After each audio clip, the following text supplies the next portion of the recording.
கரையானால் நிலை குலைந்த குடும்பம். இவங்களுக்கு ராகவா லாரன்ஸ் செஞ்சிருக்கக்கூடிய செயல், இதை பத்தி தான் இந்த வீடியோல நாம ஃபுல்லா தெரிஞ்சுக்க போறோம்.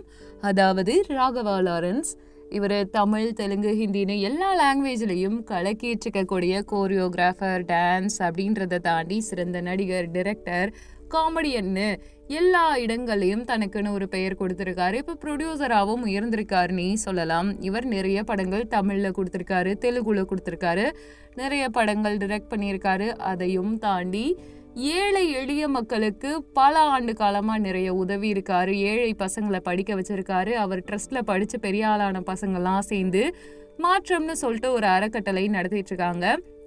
நிறைய பேருக்கு உதவி செஞ்சிட்ருக்காங்க. நிறைய பேருடைய வாழ்க்கையில் ஒரு வெளிச்சத்தை கொடுத்துட்ருக்காங்கன்னே சொல்லலாம். இதையும் தாண்டி இந்த மாற்றம் அப்படின்ற ட்ரஸ்ட் நிறைய பேருக்கு லைஃப்பில் சேஞ்ச் கொடுக்கறத தாண்டி கல்வியை கொடுக்குது.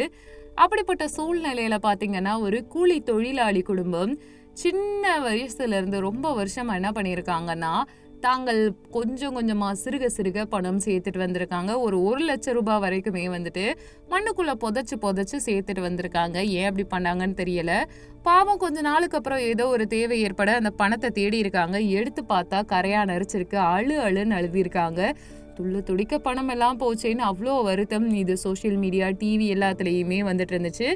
இந்த இஷ்யூ சோஷியல் மீடியாவில் அதிகம் பூம் ஆனதுக்கு அப்புறமா ராகவா லாரன்ஸ்க்கும் தெரிய வருது.